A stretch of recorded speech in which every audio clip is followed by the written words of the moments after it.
domba yang adalah binatang. Itu namanya penghujatan. Kalau dia domba beneran maka bukan menghujat lah. Apalah kalian ini?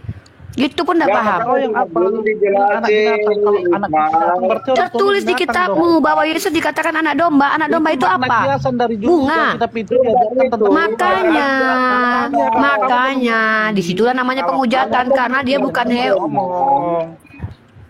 Kutanya dulu, sekarang Yesus itu manusia atau hewan?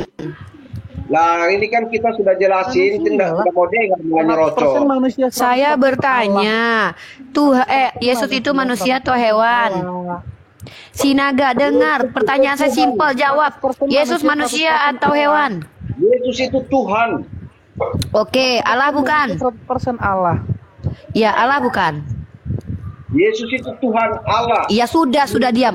Ketika kalian percaya dia adalah Allah itu sendiri, kok dikatakan bahwa dia adalah anak domba? Kalau dikatakan anak domba sebagai anak domba, itu bukan penghujatan, itu fakta. Tapi ketika manusia kalian katakan hewan atau Tuhan kalian katakan hewan, itu namanya baru penghujatan. Masa nggak ngerti? Jelaskan samamu ya, Rifa. Di Alkitab itu semua bicara tentang perumpamaan. Dan itu salah Iya, satu oke, sekarang gini aku bilang Jadi kau biawak, menghujat nggak aku? Aku bilang kau biawak. Kamu tadi ngomong, saya nggak potong, ini saya lagi ngomong.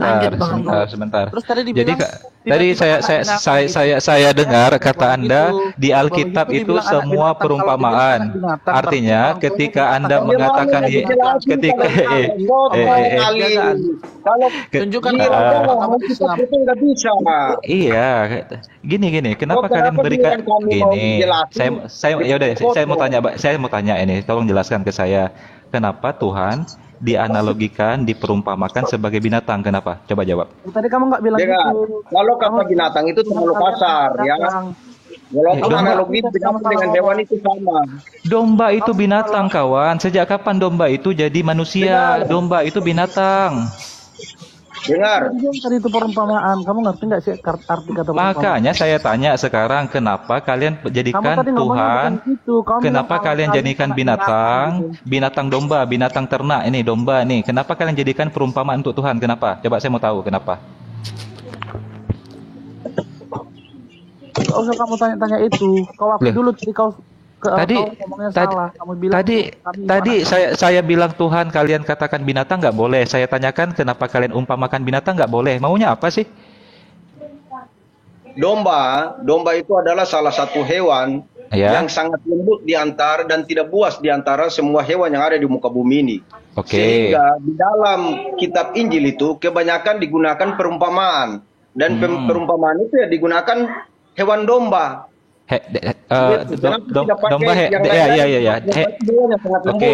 Domba hewan bukan. Makanya ada peribahasa mengatakan hatinya itu seperti domba. Artinya hatinya sangat tulus. Seperti itu. Bro Jimmy, apa maksudnya Yesus diberi gelar anak domba? Maksudnya apa? Yesus tidak diberi gelar anak domba. Nah itu datanya ada di Bible dibacain tadi Bang Ali. Itu perumpamaan. Iya. Apa umpamanya? Apa maksudnya diumpamakan? Loh, tadi lu bilang sendiri. Karena domba itu berharga. Karena domba itu satu hewan yang salah satu hewan yang berharga. Itu bisa diambil di wol, susu, daging. Dan itu perumpamaan sebagai manusia berharga juga gitu. Seperti itu. Ngerti? Seperti itu. Gantian ya. Gantian kita bertanya boleh? Ntar dulu belum, saya baru ngomong tuh dari tadi gue dengerin. Dari tadi juga Bang Ali ngomong. Ntar ya. Bilang lagi, ini masih topik binatang. Masih topik ini dulu ya. Boleh ya? Kami nggak pernah bilang itu gantian ala iblis apa. Iya gantian dulu bro. Ngomong, ya. Gantian dulu. Ya bentar dulu bro, harus diluruskan dulu. Jangan asal ngomong. Apa yang Anda mau luruskan? Kamu udah Anda luruskan. Kan sudah kita luruskan. Kan udah. Saya luruskan Bang Hadi, nggak apa-apa. Saya ralat ya. Yesus Tuhan kalian bukan binatang tapi domba. Udah selesai. Ya.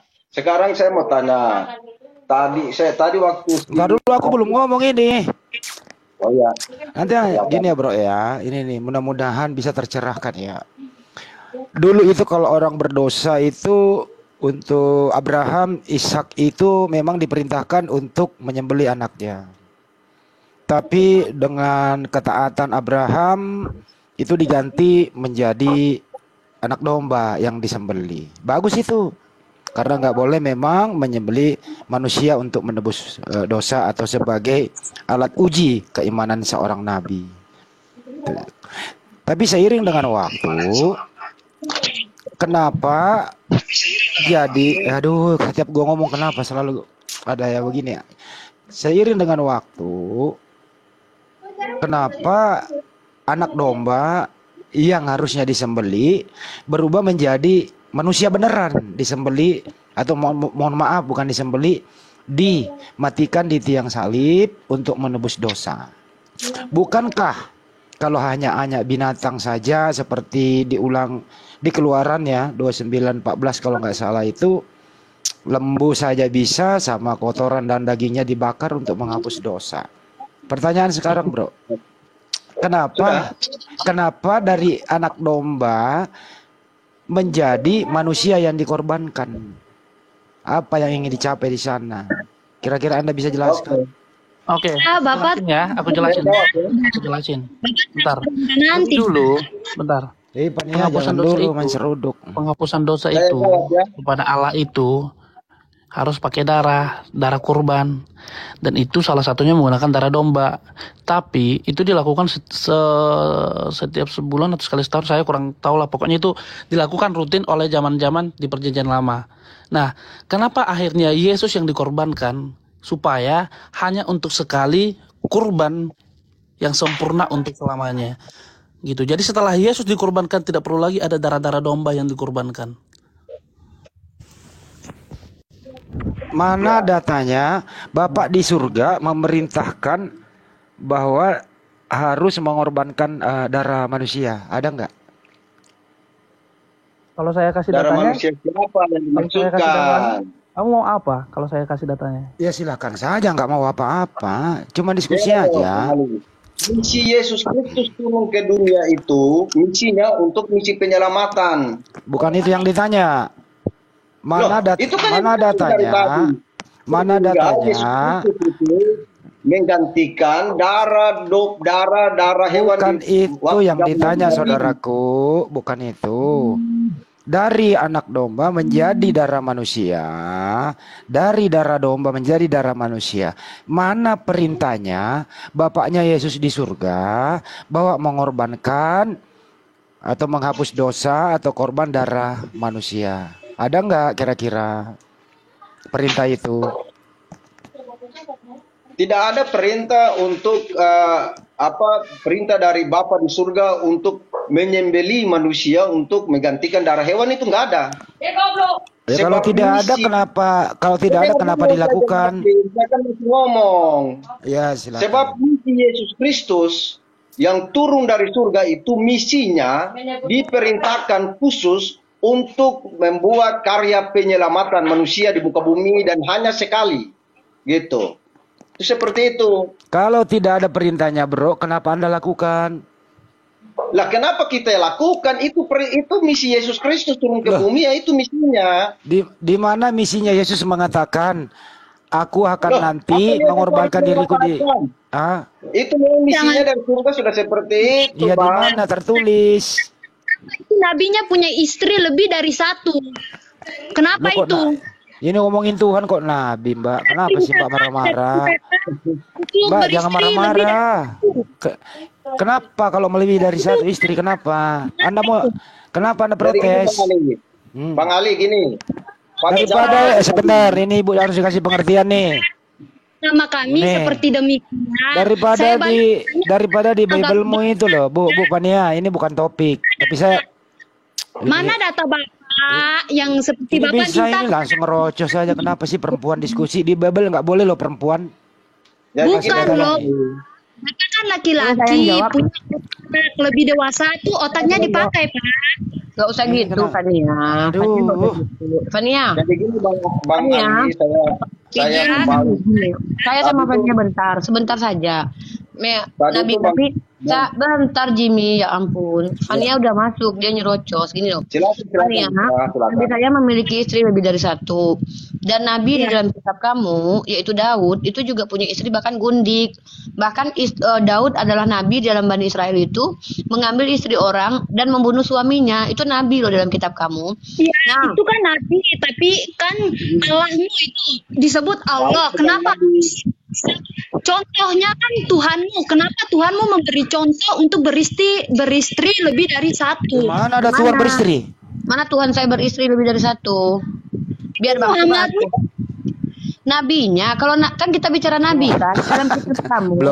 Nabi Daud itu punya istri lebih dari 13, lebih dari 15, bahkan mengambil istri orang dan bahkan punya gundik. Abraham adalah nabi, dia juga punya gundik.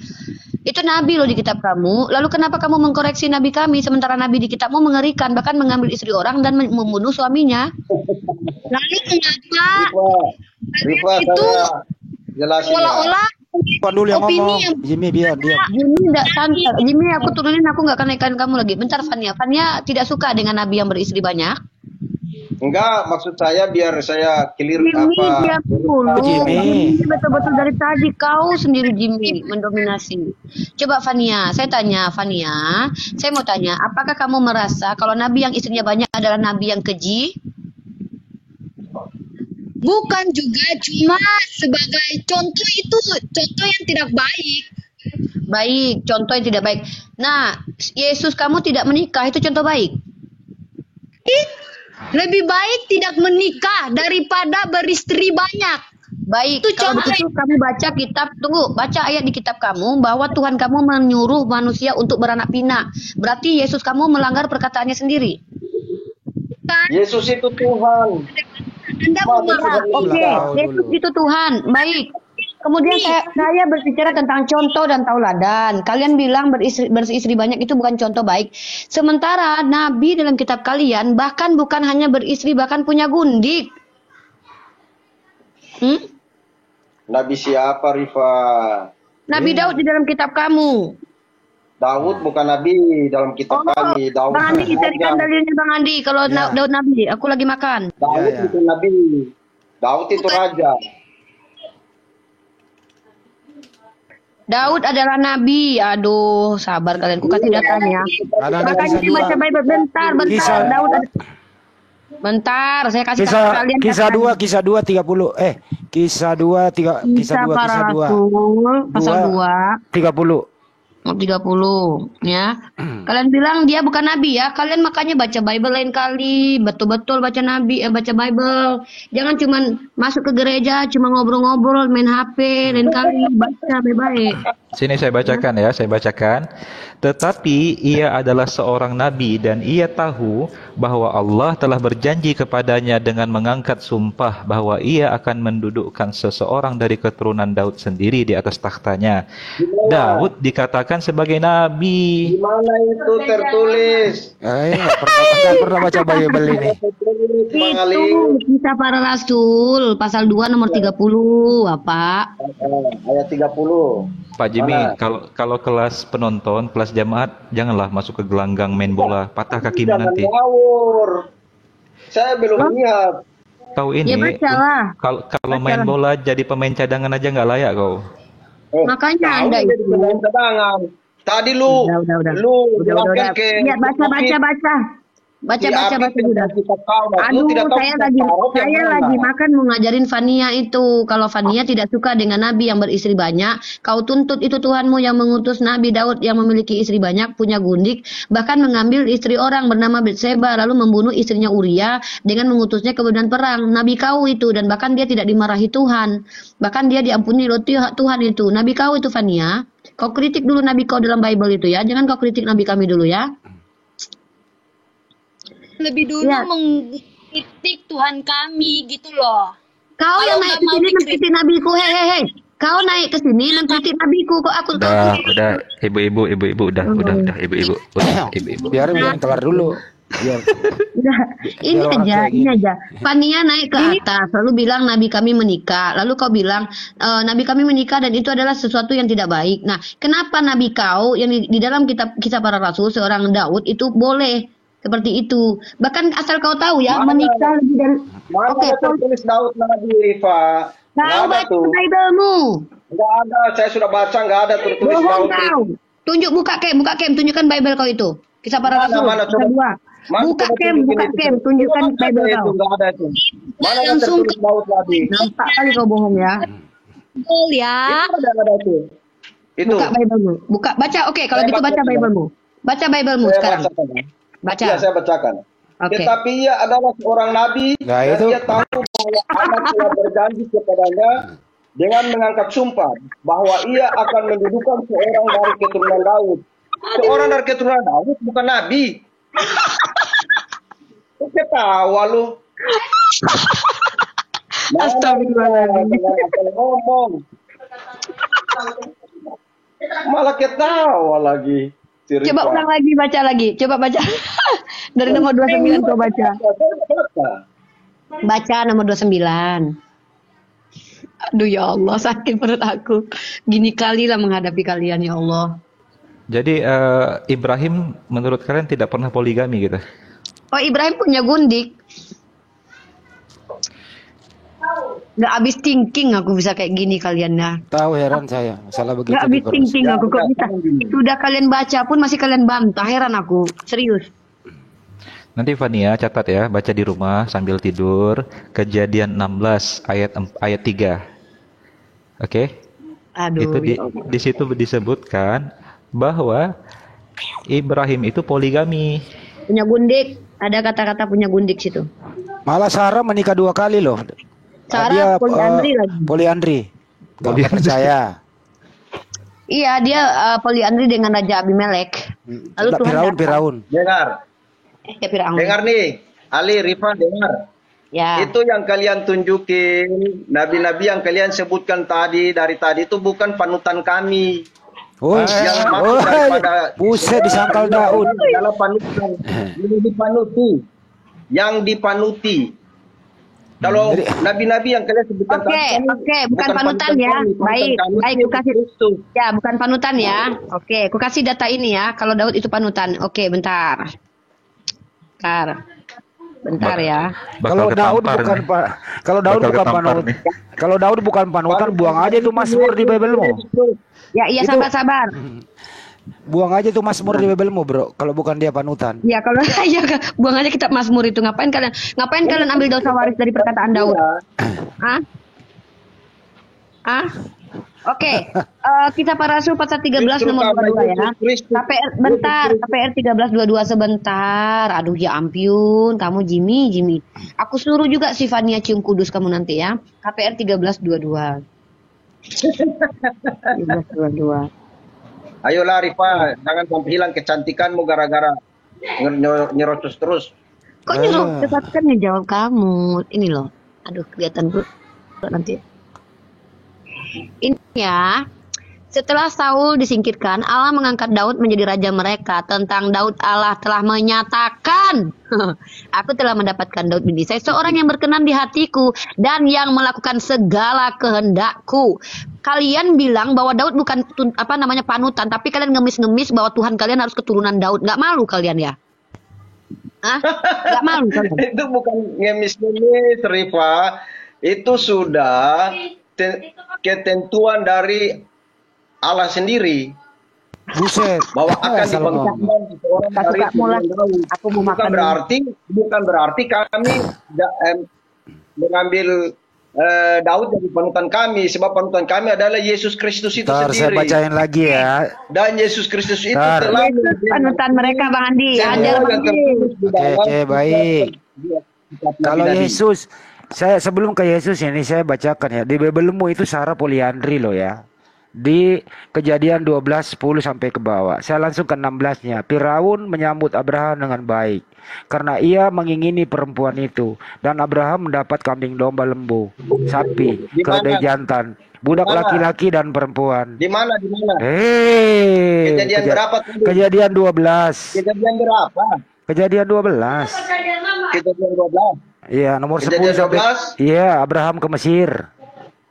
Nomor 10 sampai ke bawah. Oke. Kamu itu nggak ngerti Bible sih. Ya. Aduh, ini penonton lagi main bola nih Bang Ali. Tetapi sebegini ya, Firaun. Makan dulu, Rifa. Ini dengerin dulu dibaca, bro. Nanti kena asam lambung lagi. Ya, dibaca ya. Tetapi Tuhan menimpakan tulah hebat kepada Firaun, demikian juga kepada seisi istana. Karena Sarai istri Abraham itu. Lalu Firaun memanggil Abraham serta berkata, apa yang kau perbuat ini terhadap aku? Mengapa tidak kau beritahukan bahwa ia istrimu? Mengapa engkau katakan dia adikmu sehingga aku mengambil menjadi istriku? Jadi Firaun pernah mengambil Sarah sebagai istrinya. Padahal waktu itu Sarah punya suami namanya Abraham. Ini ada apa ini? Bagaimana? Kau gak pernah baca kan? Pengertianmu itu sangat naif, Ali. Orang ini membaca, tidak ditambah, tidak dikurang. Bro Bang Ali. Ya, memang tertulis seperti yang Anda sebutkan, tetapi terus, bukan begitu juga, Tules. Coba artikan. Coba kau artikan. Ya udah, coba kau artikan apa maksudnya. Awalnya Abram, ya bukan Abraham. Dia belum dirubah namanya menjadi Abraham oleh Allah. Masih Abram. Abram ini istrinya Sarah itu tidak memberitahukan kepada Firaun bahwa itu adalah istrinya. Bukan Abraham. Saya jelasin. Coba lu baca langsung Kejadian 12. Kejadian 12 nomor 19 langsung ya. 19 saya bacain ya. Mengapa engkau katakan dia adikku sehingga aku mengambilnya menjadi istriku? Sekarang inilah istrimu, ambillah dan pergilah. Jadi di sini Firaun pernah mengambil Sarah sebagai istrinya. Ayo. Seperti itu bukan berarti Firaun sudah memperistrikan Sarah. Ini dia ngomong sendiri. Itu kata Firaun, tetapi enggak. Jadi Firaun bohong lagi. Jadi salah tulis.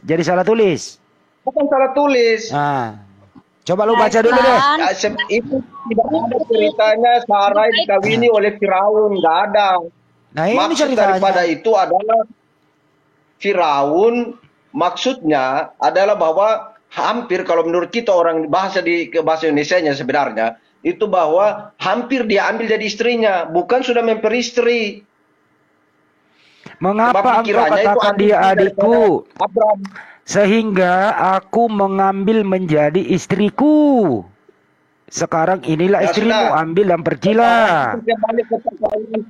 Pania dulu. Itu belum. Pania, bagaimana? Kamu mau dipoliandri nggak Pania sama Firaun?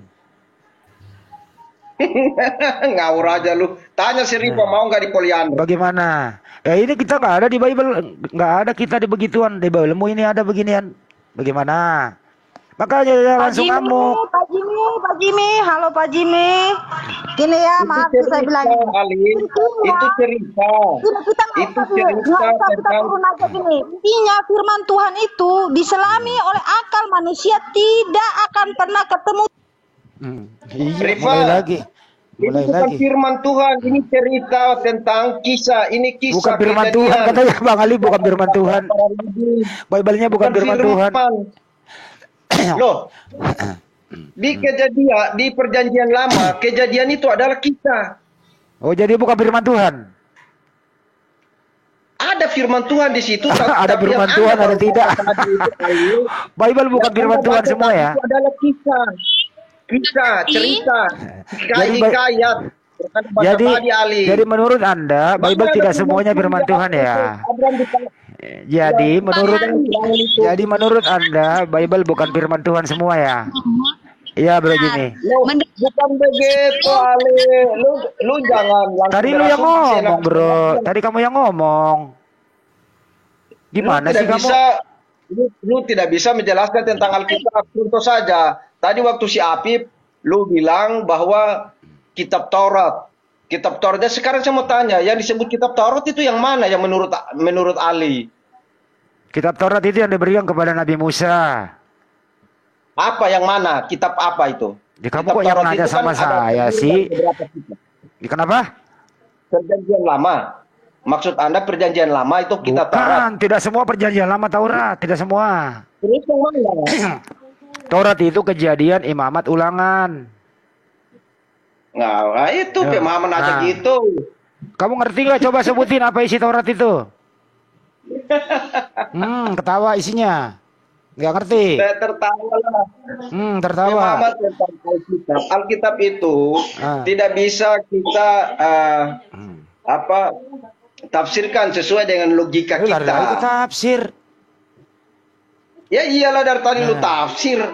Kok tafsir? Saya cuma baca. Alkitab sesuka hati. Orang saya baca doang kok tafsir orang membaca. Kita kan fokus.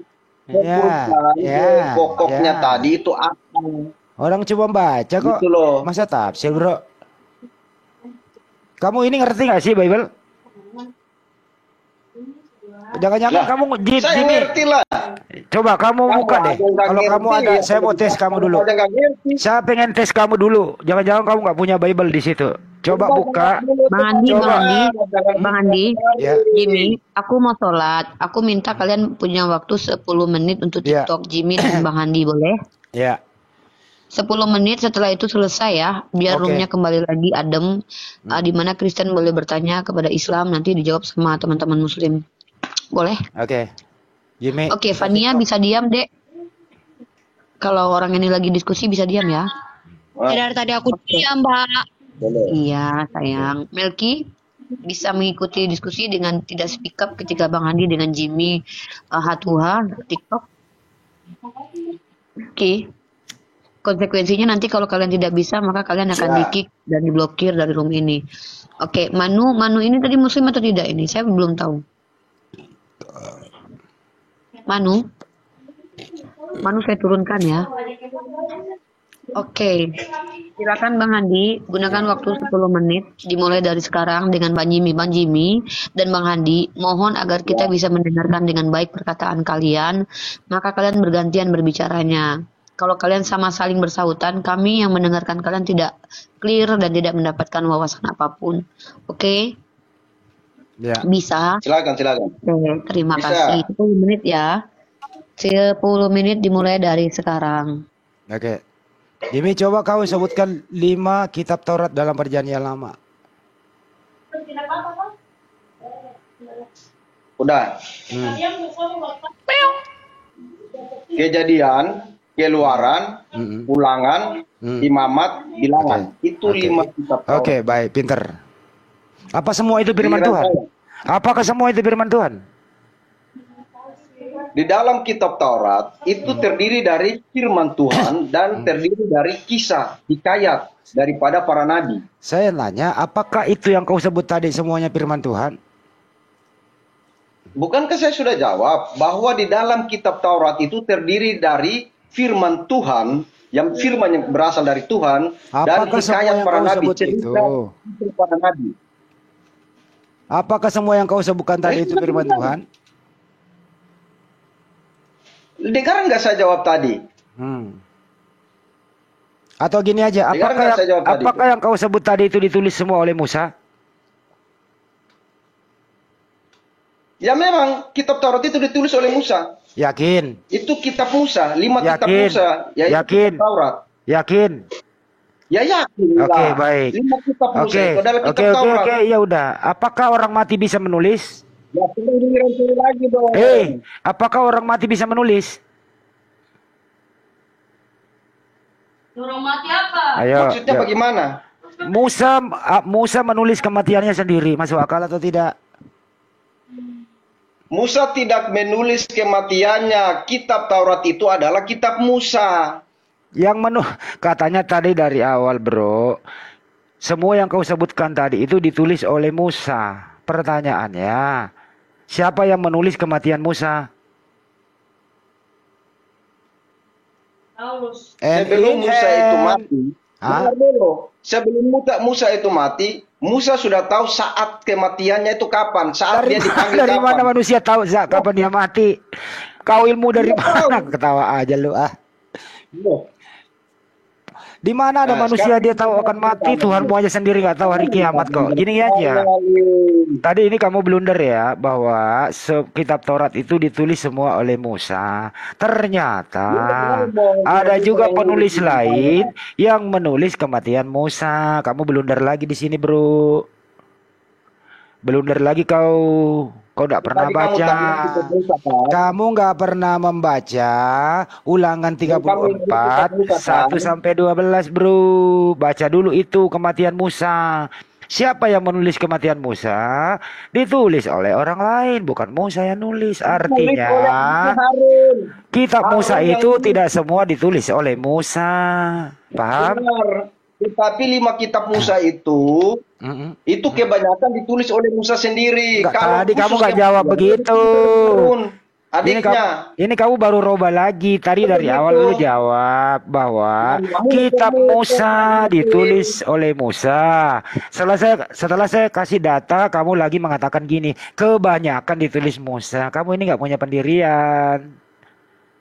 Makanya kalau nggak ngerti apa-apa, nggak usah terlalu banyak bacot, bro. Kamu ini belundar. Akui dulu kesalahanmu. Akui dulu bahwa saya salah dari awal. Saya tanya sekali lagi, apakah kitab Musa ditulis semua oleh Musa? Apakah kitab Musa ditulis semua oleh Musa? Jawab. Apakah kitab Musa ditulis oleh Musa? Apakah kitab Musa ditulis oleh Musa? Cepetan, waktu habis. Sebagian besar kitab Taurat itu ditulis oleh Musa. Artinya, setelah kematian Musa, maka selanjutnya ditulis oleh Oke. Tapi kenapa dari awal kau mengatakan kitab Musa ditulis semua oleh Musa? Kenapa? Baru kau rubah sekarang. Baru kau rubah lagi. Blunder kau ya. Oke. Saya rubah. Dari awal, bro, kau katakan itu kitab Musa itu ditulis oleh Musa. Setelah saya kasih datanya, ya, di Ulangan 34 1 sampai 12, kamu mengatakan bahwa tidak semua. Artinya di sini, bro, kamu ini memang nggak pernah belajar. Kamu nggak pernah belajar. Sekarang saya nanya dulu sama kamu. Apa yang kau tanya? Saya nanya dulu sama kamu. Apa? Ya, oke. Baik, mengapa di dalam setiap surah yang ada di dalam Al-Quran itu Allah berfirman kami, menggunakan kata kami, bukan menggunakan kata saya. Emangnya Allah itu ada berapa? Oke, saya jawab. Kata kami itu mengagungkan suatu peristiwa, ya, mengagungkan suatu peristiwa. Ada juga seperti surat 14, sesungguhnya ini aku Allah, sembahlah aku, dirikanlah salat untuk mengingatku, begitu. Ada waktunya dalam penekanan aku, ada waktunya dalam mengagungkan suatu peristiwa, mempergunakan kata kami. Di Bible kamu juga di Keluaran Kejadian 26, Keluaran 1:26. Dengerin dulu. Kejadian 1:26. Marilah kita menciptakan manusia sesuai gambar kita. Kita itu siapa? Ayo, kita itu siapa? Ayo, kawan-kawan. Ayo kawan-kawan. Saya udah jawab loh kata Nahnu. Kata Nahnu itu kami. Saya ulang sekali lagi ya. Wih, dengerin dulu saya jawab. Saya jawab ini. Ini saya jawab. Kata Nahnu, kami itu, ini orang ini nggak bisa diskusi. Saya jawab ya. Kata Nahnu, kami itu mengagungkan suatu peristiwa, ya, melibatkan makhluknya dalam proses peristiwa itu, seperti pewahyuan. Melibatkan malaikat Jibril diperintah menemui Nabi Muhammad SAW. Jadi peristiwa itu mengalahkan kami atau Nahnu. Ada penekanan. Surat Taha 14 misalnya begitu ya. Sesungguhnya ini aku Allah, sembahlah aku, dirikanlah salat untuk mengingatku. Nah, saya kick balik kepada Anda. Kejadian 1:26. Marilah kita menciptakan manusia sesuai dengan gambar kita. Lu jawab, siapa kita itu? Jawab dulu. Kita itu siapa? Ayo anak-anak, dijawab kata kita. Ayo anak-anak. Ayo anak-anak. Ayo anak-anak. Jawab. Jawab. Penyanyi. Jawab anak. Suaramu nggak bagus juga. Iya, silakan. Oh, suaramu cakep, orangnya juga ganteng di sini, Bro. Kita di dalam kejadian. Lo orang jawab dulu, Ali. Kok Ali? Nah, Ali tahu yang namanya Yesus Kristus. Ya. Ali tahu yang namanya konsep Tritunggal. Jawab dulu, kita itu siapa? Itu adalah, ya ini saya lagi jelasin. Di dalam diri Allah itu ada roh dan ngerti nggak ini? Ada roh dan ada jiwa. Nah, dan Allah Bapa itu sendiri. Nah, ketiga itu esa. Tidak bisa dipisahkan. Sehingga ya dipakai kata kita. Begitu. Kalau tadi kamu jadi jawabanmu, di sini dengerin dulu. Gantian dong. Gantian.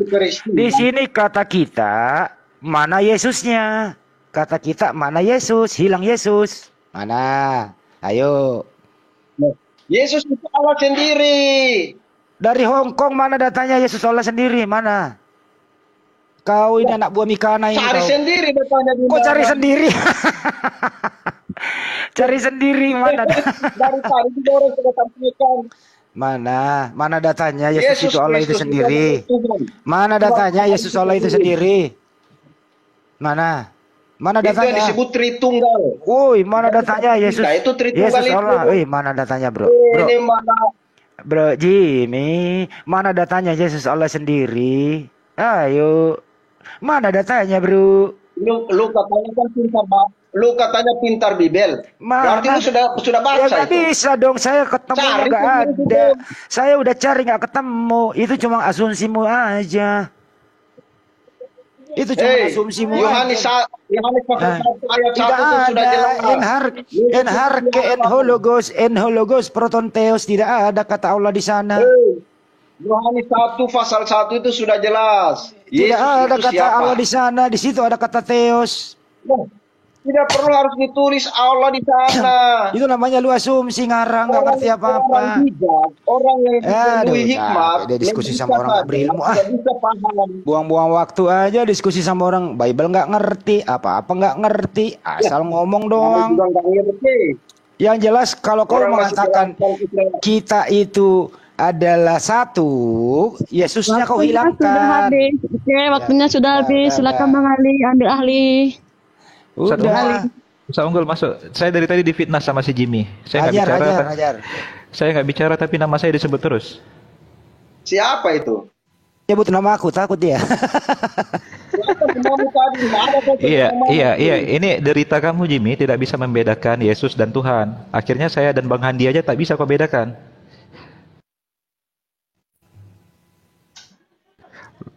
Lanjut Sir Unggul.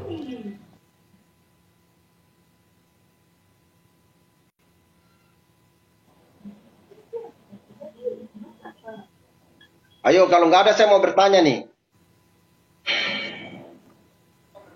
Makanya lain kali bro, kalau kau nggak punya ilmu, mending nggak diskusi deh, mending kau bertanya aja. Sebentar ya Bang Ali, Uniripannya lagi sholat. Iya. Ya kalau begitu ya Bang Ali ya, kalau nggak punya ilmu mending nanya aja deh, Mama Luka. Iya, penonton itu memang harus di kelas penonton, nggak boleh jadi pemain. Tidak punya ilmu. Lu? Ini pemain cadangan semua kalian ini, nggak ada pemain inti. dipakai kata-kata saya sama dia. Iya. Loh. Lu tim pesorak aja deh, lu tim pesorak. Pendeta yang lu bawa ke sini deh. Iya. Saya nanya sama kalian nih. Boleh? Jimmy, dengar nih, apa kata Yesus tentang nabi ya, yang kau katakan bukan panutan ya? Markus 6 ayat 4. Yesus berkata, seorang nabi dihormati di mana-mana kecuali di tempat asalnya, di antara kaum keluarganya dan rumahnya. Jadi benar kata Yesus, nabi itu dihormati di mana-mana kecuali di tempat dia berasal. Di tempat dia berasal dalam keimananmu tak kau hormati nabi, malah dihormati dalam keimanan Islam. Benar kata Yesus ini. Oh apa? Tadi kau katakan Nabi Daud bukan panutan. Dalam Islam Nabi Daud panutan. Benar kata Yesus. Yesus saja Nabi Bang Ali. Iya. Matius 21 nomor 11 dan orang banyak itu menyahut, inilah Nabi Yesus dari Nazaret. Nabi kok dituhankan? Gimana sih kamu? Ketawa dia, ketabok. Hei, dengar dulu pemain cadangan. Dengar. Kalau kalian memahami konsep ketuhanan daripada Yesus Kristus, maka kalian tidak bakal konsep ketuhanan Yesus itu Shema Israel, Adonai Elohim, Adonai Ehad. Dengarlah wahai orang Israel, Tuhan Allah kita esa. Yohanes 17:3. Inilah hidup yang kekal itu, bahwa mereka mengenal Engkau satu-satunya Allah yang benar, mengenal Yesus yang telah Engkau utus. Itu konsepnya Yesus, bro. Sejak kapan Yesus mengatakan dirinya binatang? Sejak kapan Yesus mengatakan matinya terkutuk? Kalian yang mengatakan untuk Yesus dengan kata-kata hujatan. Penghujat Yesus itu kalian. Islam itu menghormati Yesus. Gini Pak Jimmy, ini saya mau sadarkan Anda. Anda tanpa sadar sedang menghujat Yesus. Anda ini penghujat Yesus, Pak Jimmy. Sadar, tobat Pak Jimmy. Anda ini sedang menghujat Yesus. Dari mana mengatakan kami penghujat Yesus? Coba dijelaskan. Oh, bagus gitu. Kalau tidak ngerti tanya. Kami menghujat Yesus. Yesus Kristus adalah Jimmy diam, ada yang bertanya, mau dijawab. Jimmy diam dulu. Jimmy diam dulu. Mau dijawab. Bagus, gitu kalau tidak mengerti tanya. Di mana kami menghujat Yesus? Ketika kalian mengatakan Yesus sebagai binatang, itu menghujat Yesus. Yohanes mengatakan sudah tadi dibahas, kenapa diulang-ulang lagi? Kau diam dulu, Jimmy. Aduh, Jimmy, giliran saya sama Melki sekarang. Kamu diam dulu. Nanti kamu lanjut lagi sama Bang Handi. Pak Jimmy, diam dulu coba silakan. Mana mengatakan bahwa Yesus adalah binatang? Siapa yang mengatakan itu? Bagus. Saya jawab ya. Tenang. Semua sudah kita siapkan. Jadi, diam dulu. Mau dijawab tidak? Ya, silakan coba. Oke. Yohanes pasal 1 ayat 29. Pada keesokan harinya, Yohanes melihat Yesus datang. Lalu berkata, "Lihatlah anak domba Allah yang menghapus dosa dunia." Yesus dikatakan sebagai anak domba. Domba itu binatang atau tumbuh-tumbuhan? Abang tahu kenapa itu dikatakan begitu? Saya tanya, domba itu binatang atau tumbuh-tumbuhan? Binatang, Bang. Binatang, udah selesai. Yang kedua, enggak, masih ada, tenang. Galatia 3:13. Stop dulu situ dulu, Bang. Yohanes 1:36 juga, Bang Ali. Yohanes 1:36 lebih parah. Yohanes 1:36. Stop situ dulu ya, tentang anak domba. Ya. Abang tahu nggak tentang anak domba itu seperti apa? Anak domba ya anak kambing. Dia hanya melihat secara apa ya? Karena Alkitab itu tidak seperti itu. Kita harus melihat dalam perumpamaan itu tersebut. Ya udah, apa arti perumpamaan anak domba? Kenapa dikatakan Yesus sebagai anak domba? Karena domba satu binatang yang sangat lembut sehingga itu Oke, berarti binatang ya, walaupun binatang yang sangat lembut tapi binatang ya. Tidak di situ, tidak boleh seperti itu. Loh, itu tertulis saudaraku, kecuali tidak tertulis saya mengada-ngada, tapi ini tertulis. Gini saya tanya kepada Anda. Saya tanya kepada Anda, Pak Melki, saya tanya kepada Anda, Pak Melki dengar. Apakah saya dikatakan salah dengan ayat Anda ketika saya katakan Yesus anak domba? Salah atau tidak? Itu perumpamaan. Abang nggak tahu nggak? Iya, oke, perumpamaan. Saya sekarang ingin mengatakan Yesus anak domba. Boleh apa tidak? Itu abang tidak tahu perumpamaan. Pertanyaan saya, boleh atau tidak dengan ayat ini, dengan perkataan Yohanes. Bahkan dalam 1:36 lihat nih. Dan ketika Yohanes melihat Yesus, Yohanes berkata, "Lihatlah anak domba Allah."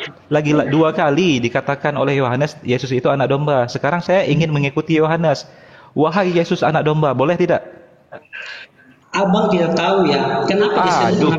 Pertanyaan saya, bolehkah saya memanggil Yesus anak domba? Katakan tidak boleh karena abang langsung melihat secara bagus. Anda saja mengakui tidak boleh. Anda saja dari hati terkecil terdalam Anda mengatakan tidak pantas mengatakan Yesus anak domba. Abang tidak mengerti arti anak domba itu seperti apa. Nah, sekarang Galatia 3:13. Tadi Yohanes ya, sekarang saya angkat apa yang dikatakan Paulus. Apa kata Paulus? Kristus telah menebus kita dari kutuk hukum Taurat dengan jalan menjadi kutuk karena kita. Sebab ada tertulis, terkutuklah orang yang digantung pada kayu salib. Jadi bolehkah saya mengatakan, dengar, ini saya ingin bicara dengan lembut sebenarnya, bicara dengan hati ke hati.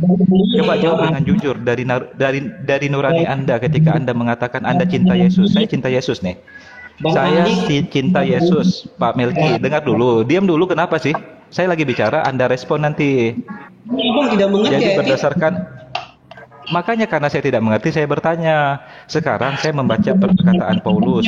Paulus mengatakan, terkutuklah yang digantung. Dengar dulu, aduh ini mau diskusi atau mau nyerocos? Kalau mau adu debat pasar, Anda di pasar saja, jangan di Komal. Iya. Oke. Paulus mengatakan, terkutuklah orang yang digantung pada kayu salib. Astaga, ini Melki ini. Oke, terus terkutuklah orang yang digantung pada kayu salib. Ya. Sekarang saya ingin bertanya kepada Anda yang memiliki hati nurani. Tadi sudah Anda akui ya, tidak layak mengatakan wahai anak domba. Sekarang saya ingin berkata kepada Anda, wahai manusia terkutuk Yesus, boleh tidak? Pertanyaan Anda menjebak saya. Anda tidak paham. Kok menjebak? Itu tertulis, kok menjebak? Sebentar, Bang. Abang harus lihat dari ayat-ayat sebelum juga. Kenapa dikatakan seperti itu? Jangan cuma itu. Ya sudah. Apa? Kenapa Paulus mengatakan Yesus terkutuk? Kenapa? Sekarang Abang buka ayat itu. Oke, buka. Saya alihkan Abang. Sudah. Paulus mengatakan terkutuklah orang yang digantung pada kayu salib.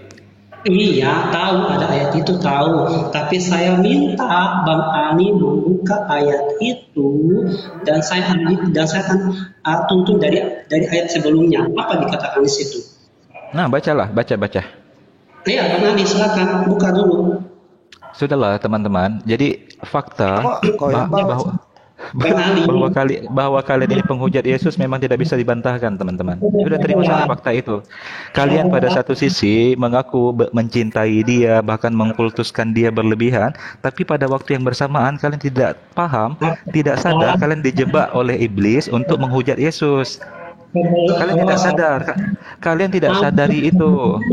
Itu Bang Ali memperinci ayat itu saya katakan. Iya. Gini, saudaraku. Kalian tidak menyadari apa yang sedang kalian lakukan. Menjelaskan. Iya. Ingatkan dulu ya. Kemarin saya berhak untuk menjelaskan. Ya.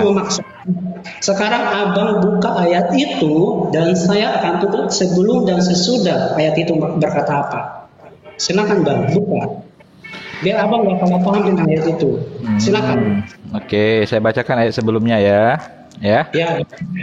Dari perikop dari judulnya itu. Dan bahwa tidak ada orang yang dibenarkan di hadapan Allah karena melakukan hukum Taurat adalah jelas, karena orang yang benar akan hidup oleh iman, tetapi dasar hukum Taurat bukanlah iman, melainkan siapa yang melakukannya akan hidup karenanya.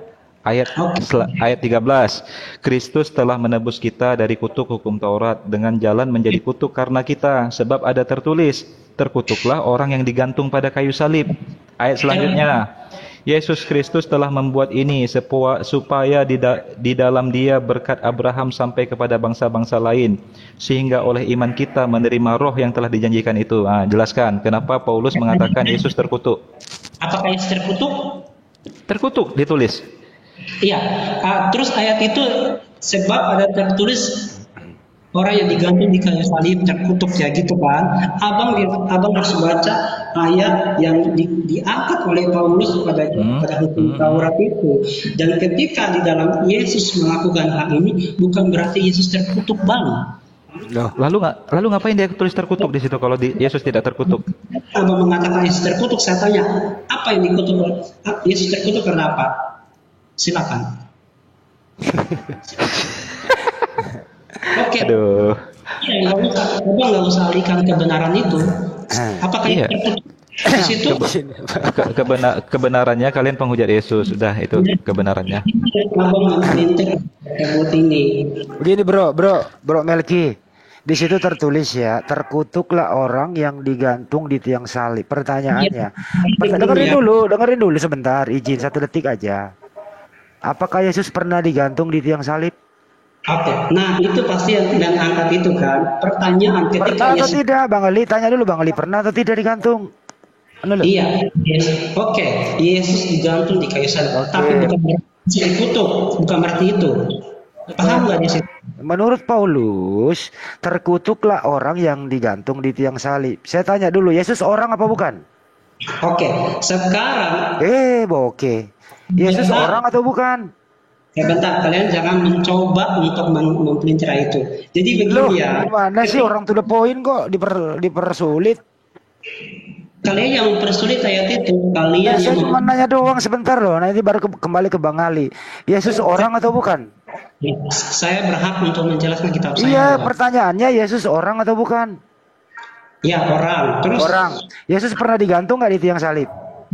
Oke, Yesus digantung di kayu salib. Oke, apa maksudnya? Jadi terkutuklah orang yang digantung di tiang salib. Yesus adalah orang. Yesus pernah digantung. Apakah Yesus terkutuk?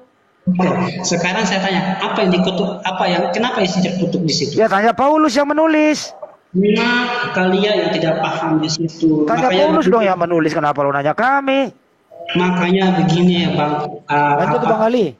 Itu. Sorry maaf saya ambil tadi.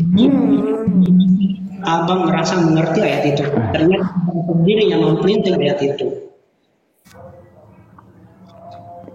Saudaraku, gini, saudara Kristen ya.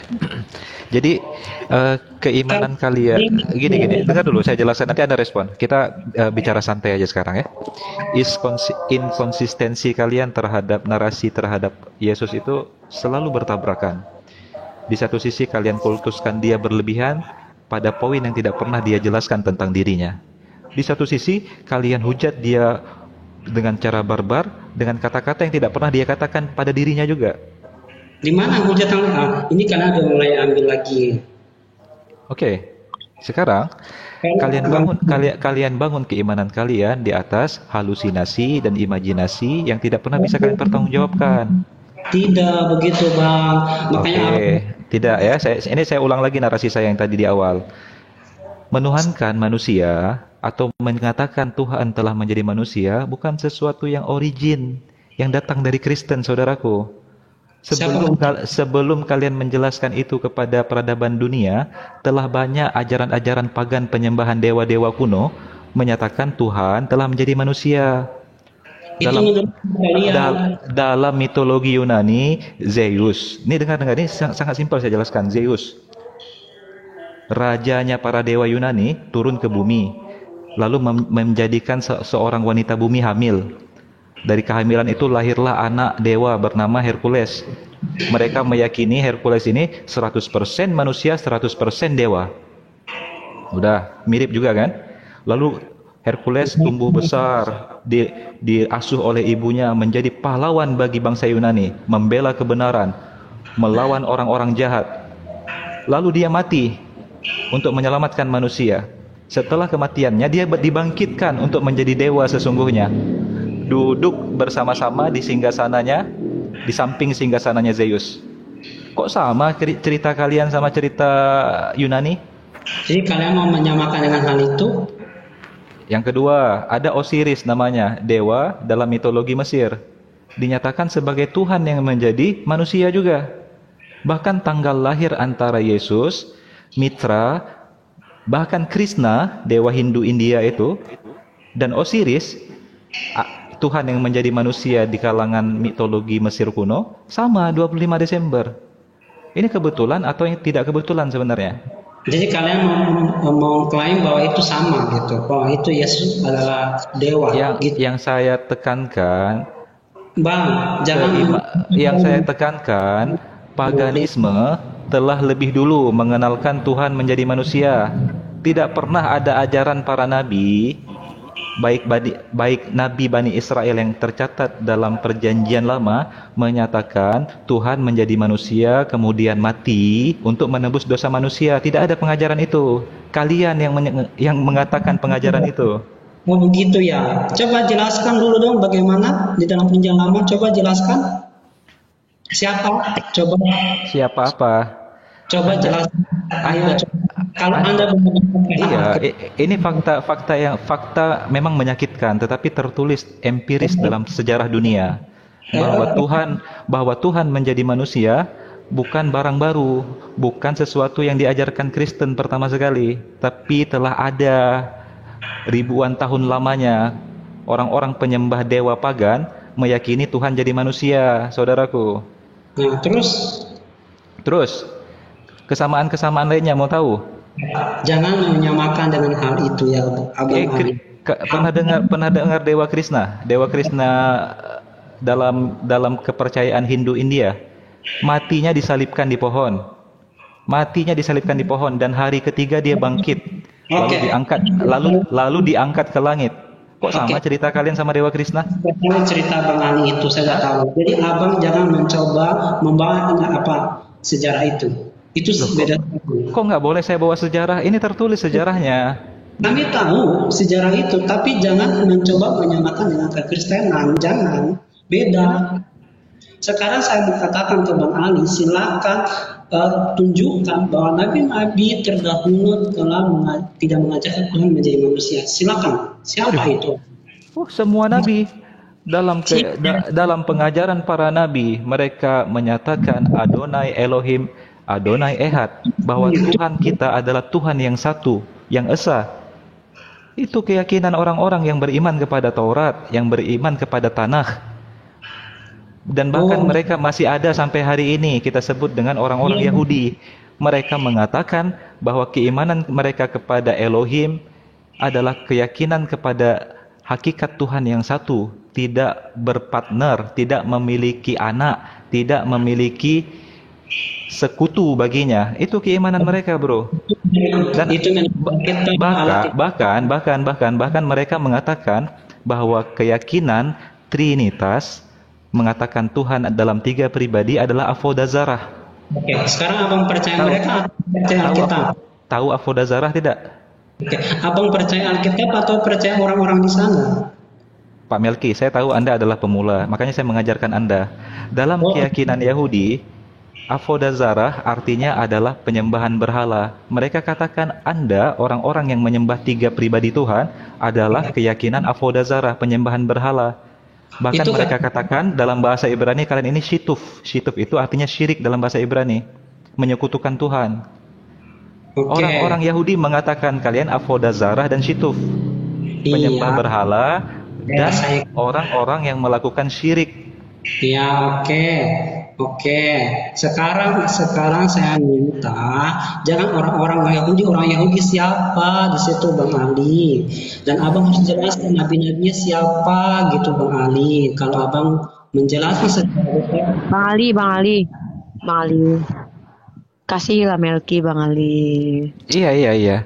Saya ingin katakan kepada saudara Melki bahwa fakta sejarah memang terlalu pahit untuk kita telan, tetapi itu tertulis dan tidak bisa kita hilangkan. Ketika Anda bisa, ya sekali lagi saya ulang ya, fakta sejarah itu memang pahit untuk kita telan, bahwa ternyata Tuhan menjadi manusia bukan sesuatu yang pertama sekali dikenalkan oleh Kristen. Itu yang harus Anda catat. Nanti Anda renungkan lagi, oh iya ya, ternyata ajaran-ajaran lampau penyembah dewa-dewa juga menyatakan Tuhan jadi manusia. Oke. Terus. Oh iya ya, kenapa hari lahir Yesus sama dengan para dewa-dewa masa lalu 25 Desember? Oh begitu. Saya ikutin aja. Iya, jadi Anda jadikan ini sebagai bahan informasi, bahan renungan bahwa ada sejarah yang sangat persis dengan narasi kalian terhadap ketuhanan. Boleh ngomong nggak? Informasi dan introspeksi Bang Ali. Iya, muhasabah bahasa Islamnya. Oke, Bang Ali kami tidak bodoh seperti itu yang Abang Ali angkat-angkat sejarah-sejarah. Ya sudah, kalau tidak bodoh nggak apa-apa. Bisa diterusin nggak?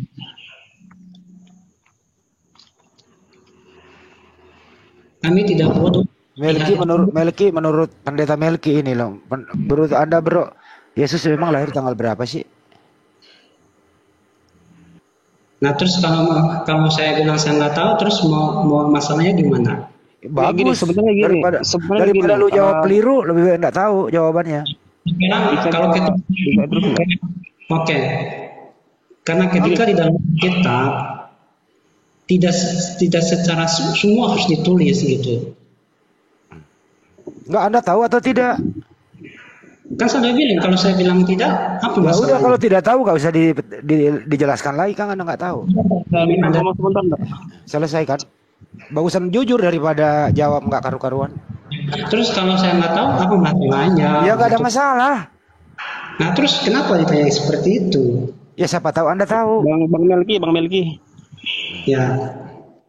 Gini, apa ya? Ini nih kayak apa ya? Mengenai pertanyaan tanggal 25 mengenai Yesus itu manusia, itu sebenarnya semuanya pertanyaan klasik. Itu semua pertanyaan basi. Mulai dari zaman Nabi Anda, itu pertanyaan itu sudah kami telan semua. Terus jawabannya apa, bro? Jawabannya apa? Ya, kalau kalian mau cari jawaban yang benar-benar jawaban, itu jangan di sini. Orang-orang di sini itu setengah-setengah masih. Di mana? Di pasar? Banyak. Di mana? Gini loh, sekaliber Universitas Oxford, teologinya Universitas Oxford itu sudah membahas itu semua. Kalian tuh kemana aja gitu? Ya. Terus jawabannya apa? Lu udah baca belum? Di sini. Saya ngerti aja Oxford nih orang. Oxford. Enggak, lu udah ikuti belum? Kalau lu ikuti, taruh di kepalamu. Terus jawabannya apa? Aku di sini bukan untuk memberi jawaban, karena aku kalau begitu Anda diam. Kalau nggak bisa memberi jawaban, Anda diam. Aku hanya ingin mempertegas, jangan belagu, karena pertanyaannya kalian ajukan semua itu klasik. Ini loh orang begini ya bang ya. Klasik. Kalau ngomong, inilah orang tidak punya ilmu, tapi mau menjawab. Bukan di sini aku hanya mempertegas. Udah. Sawadikap, Lapnai. Lapnai, kamu ngapain ke atas? Enggak gini, aku hanya ingin mempertegas. Jangan belagu orang Kristen. Siapa yang belagu? Lapnai. Siapa yang belagu? Kalian belagu. Kalian Kristen daripada Kristen. Kalian mengakui itu. Kalau begitu, kalian yang mengakui bukan. Engkau yang mengatakannya, bukan aku dan kami yang mengatakannya. Oke, Lapnai. Enggak, gini loh, mengenai Tuhan. Lapnai, kalau tidak ada yang mau disampaikan, aku turun aja ya, Lapnai. Kamu pertanyaan klasik, basi, klasik. Tapi kamu nggak tahu jawabannya kan? Oke, Sawadikap. Apologetiknya setengah masih. Jangan cari di sini. Sabar, enggak usah. Jadi berhenti lagu, jangan paling ini. Sabar, Lapnai, sabar. Ditahan dulu Roh Kudusnya. Udah.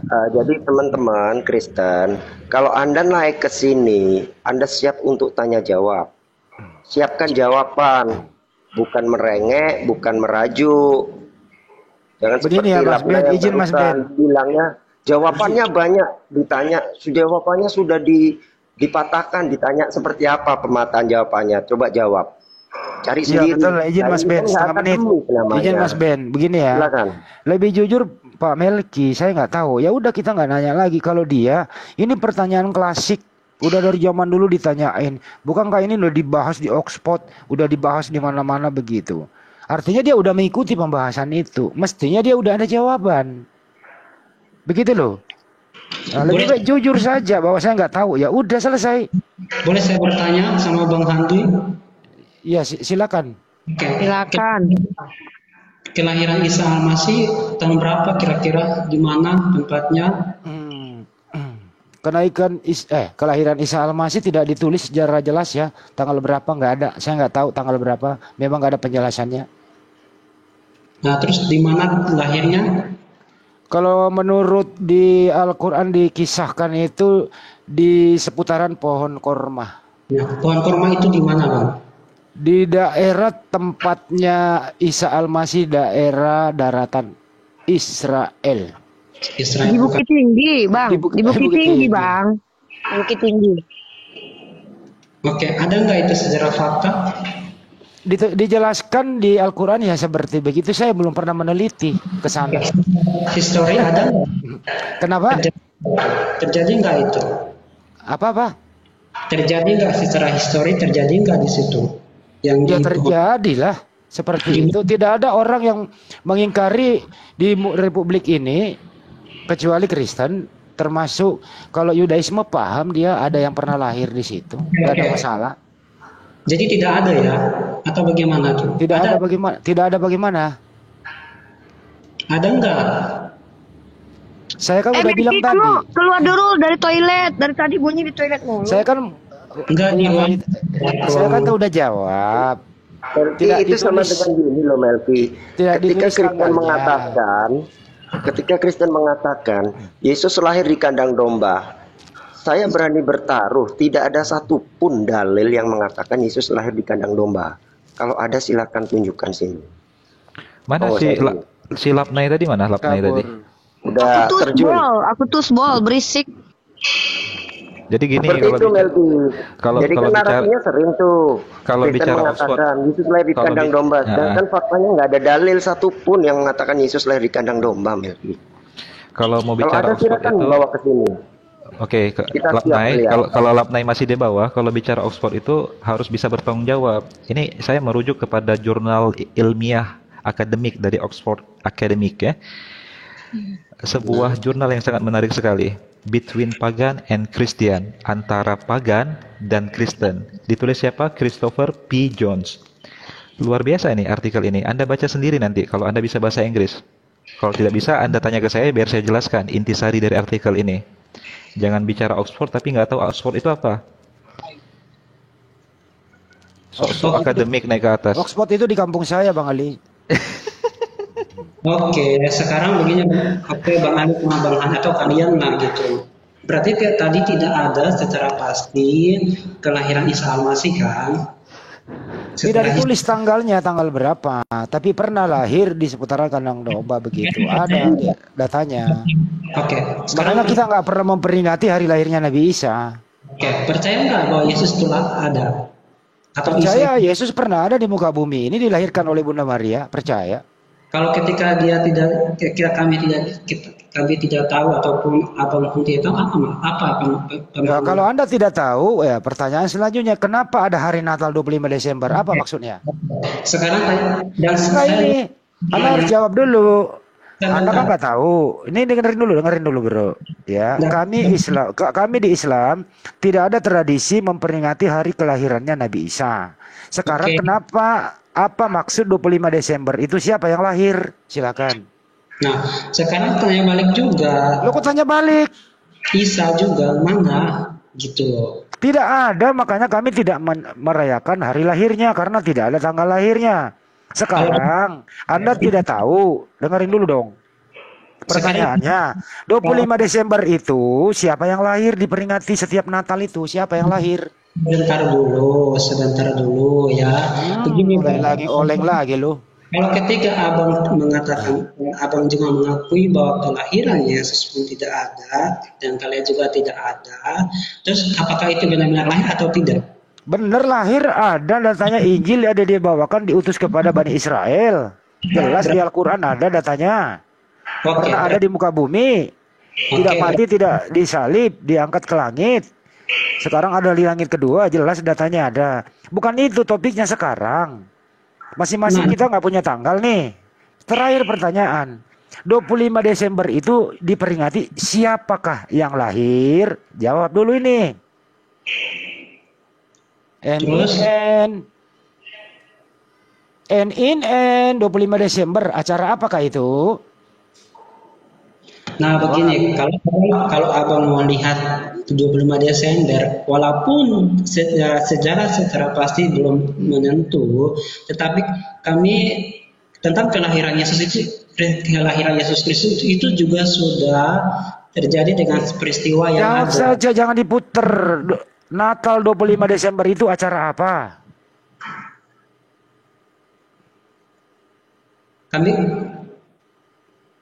Jawab saja. Saya ulang nih. 25 Desember itu peringatan atau apa itu? 25 Desember. Ini yang saya pelajari ya Abang ya. Ketika saya pelajari tentang kelahiran tentang 25 Desember, memang secara pasti tidak menyentuh bahwa Yesus lahir di bulan. Saya nggak nanya itu. Pertanyaan saya, setiap 25 Desember itu peringatan apa? Menurut saya Bang ya, jangan dipaksakan. Ini menurut saya, yang saya pahami ya, yang saya tahu. Begitu ya Bang ya. Pertanyaannya, 25 Desember itu acara apa? Peringatan apa? Ya. Jadi gini Bang Melki, pertanyaan Bang Handi, 25 Desember yang sering kalian rayakan sebagai Natal, itu sebenarnya kelahiran siapa? Itu loh maksud Bang Handi. Boleh. Natal itu lahir loh artinya. Tadi saya mau jawab namanya dipotong. Ya silakan. Nah, ini yang saya pelajari, ini yang saya tahu. Oke, kenapa kami merayakan hari 25 Desember? Walaupun tidak secara pasti, tetapi... Bukan itu pertanyaannya loh. Nah, ini kan saya menjawab menurut saya Bang. Masa Abang mau Peter juga saya punya ini? Enggak, jawab dulu. 25 Desember itu yang lahir siapa? Peringatan apa? Baru Anda jelaskan. Nah, tadi kan saya mau menjelaskan mengenai itu lagi. Ya silakan. Mau didengarkan dulu, dipotong-potong lagi. Atau mau saya bantu jawab? Jangan. Silakan, saya pasti udah tahu jawaban itu bagaimana. Apa jawabannya? Pak Melki dulu deh, Pak Melki dulu baru Bang Ali. Tapi masalahnya kalian udah potong-potong. Ya udah, jawab. Kami diam. Ini kami ini. Begini. Kan itu kan namanya bukan mendengarkan orang punya jawaban, memaksakan kehendak sendiri. Silakan Bang Melki. Ini yang saya pelajari. Dengar baik-baik yang saya pelajari ya. Ya, jadi ketika kami merayakan tanggal 25 Desember, tapi saya lupa itu kayak gimana. Tapi di situ kita apa ya namanya? Saya lupa. Aduh.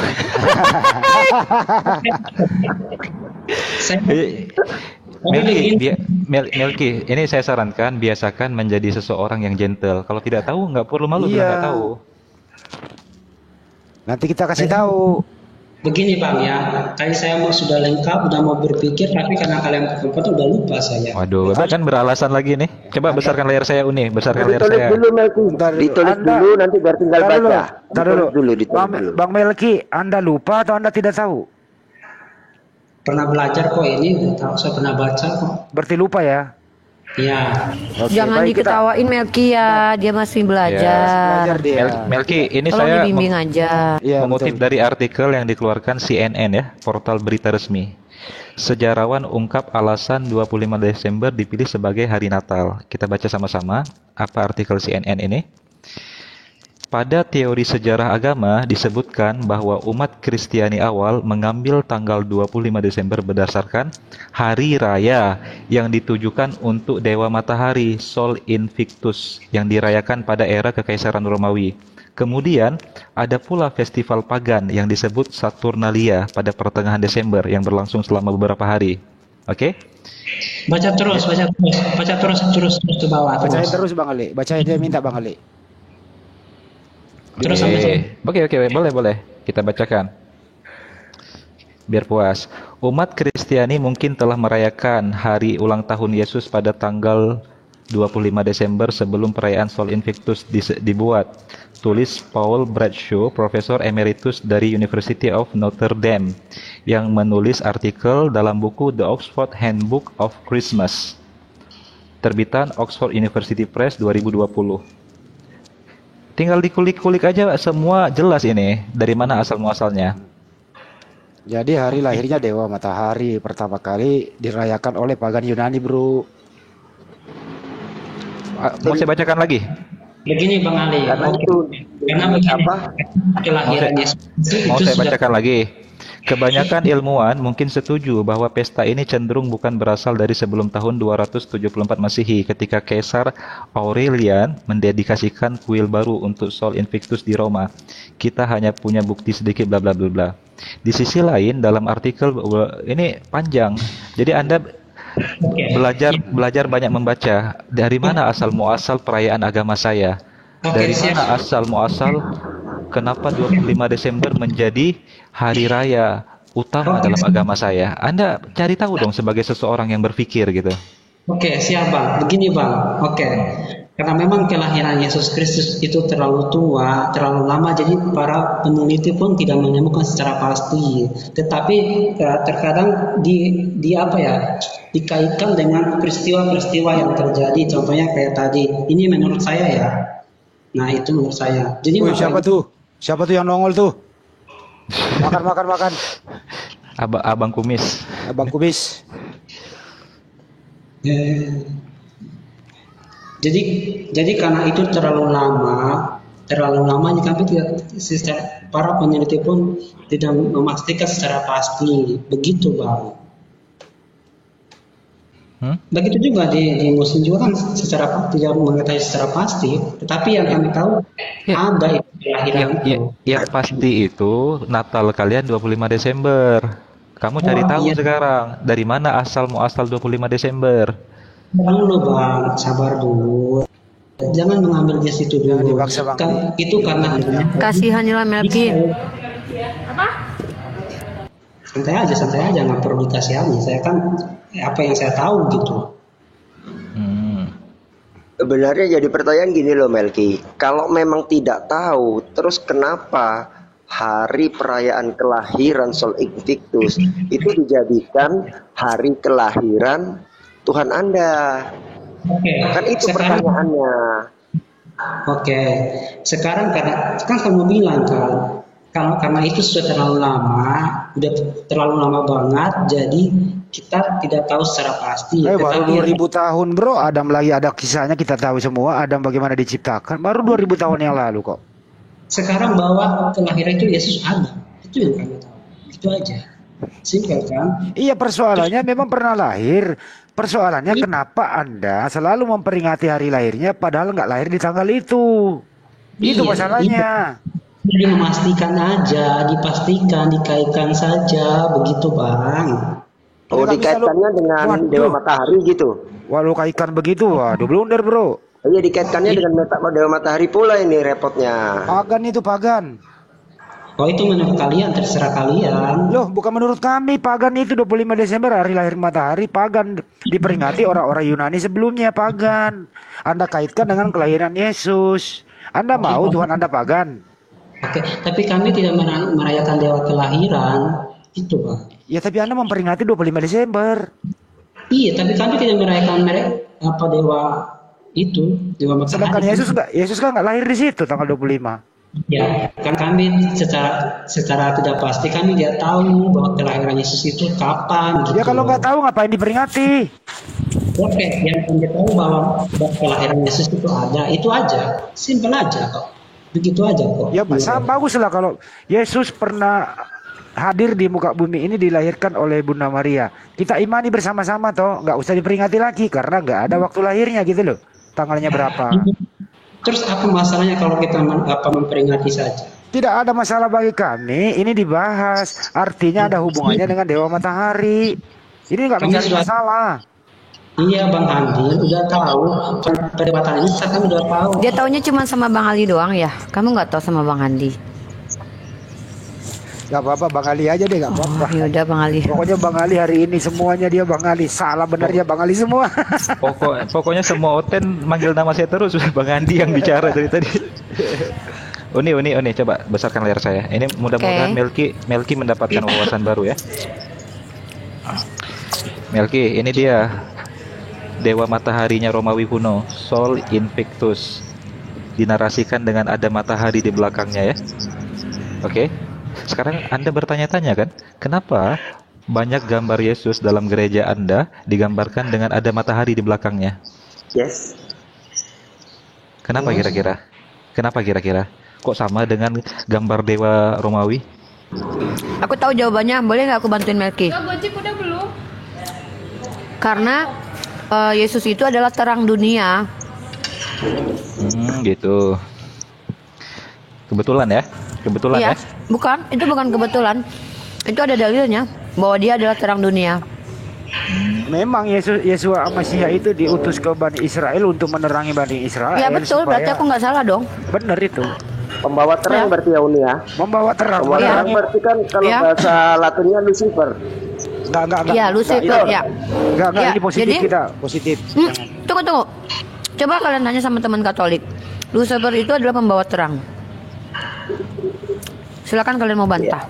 Dari kata Lucy dan Peri. Kalau saya luruskan ya, Yesus itu memang membawa terang, menerangi Bani Israel supaya tidak dalam kegelapan, kembali ke Taurat. Itu diutus kepada domba yang hilang di Israel. Apa lagi yang mau kalian tuduhkan ke agama Kristen? Biar aku yang jawab sini.